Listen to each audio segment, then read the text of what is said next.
ছাত্র জনতার গণ অভ্যুত্থানে গত ৫ আগস্ট পতন হয় টানা ১৬ বছর ক্ষমতায় থাকা আওয়ামী লীগ সরকারের।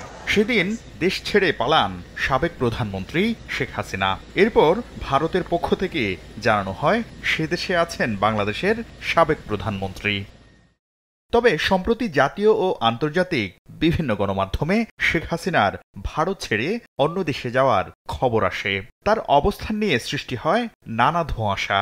এ অবস্থায় মঙ্গলবার পররাষ্ট্র মন্ত্রণালয়ে এক সংবাদ সম্মেলনে উপদেষ্টার কাছে সাবেক প্রধানমন্ত্রী কোথায় আছেন সে বিষয়ে প্রশ্ন করেন সাংবাদিকরা। উত্তরে পররাষ্ট্র উপদেষ্টা জানান, শেখ হাসিনার অবস্থান নিয়ে সরকারের কাছে কোনো সুনির্দিষ্ট তথ্য নেই। ওনার অবস্থান সম্বন্ধে নিশ্চিত আমরা হতে পারিনি। আমরা দিল্লিতেও খোঁজ করেছি, আমিরাতেও খোঁজ করেছি। কনফার্মেশন অফিসিয়ালি কেউ দিতে পারে না। তবে আমরাও, আপনারা যেমন দেখেছেন, আমরাও দেখেছি যে উনি আজমানে সম্ভবত গেছেন, কিন্তু এটা রিকনফার্ম করার চেষ্টা করে আমরা সফল হইনি। অর্ধেক পাউডারে দ্বিগুণ উজ্জ্বলতা, নতুন রিন অ্যাডভান্সড অর্ধেক পাউডারে দ্বিগুণ উজ্জ্বলতা।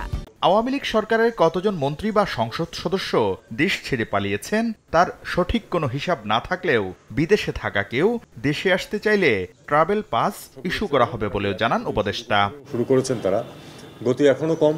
আমরা চেষ্টা করব যে এই গতিটা যাতে বাড়ে, যাতে করে আসলেই ২০,০০০ ভিসার বা তার কাছাকাছি অন্তত যেন এই বছরের শেষ নাগাদ ইস্যু হয়ে যায়। এদিকে ইতালি গমনেচ্ছুদের কবে ভিসা চালু হবে এমন প্রশ্নে উপদেষ্টা জানান, আগামী ডিসেম্বরে ২০,০০০ ভিসা ইস্যু করবে দূতাবাস।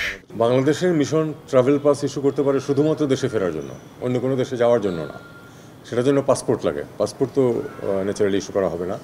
তারা যদি দেশে ফিরতে চান তাদেরকে অবশ্যই ট্রাভেল পাস ইস্যু করা যেতে পারে থিওরিটিক্যালি, এবং তারা দেশে ফিরে আসতে পারেন। ভিসা ইস্যুর বিষয়টি প্রত্যেক দেশের নিজস্ব বিষয়, তাই ভিসার দাবিতে আন্দোলন কর্মসূচি নেতিবাচক প্রভাব ফেলতে পারে বলেও জানান পররাষ্ট্র উপদেষ্টা। আরও লোকজন হয়তো চলে যাবে। শাকির আহমেদ, সময় সংবাদ, ঢাকা।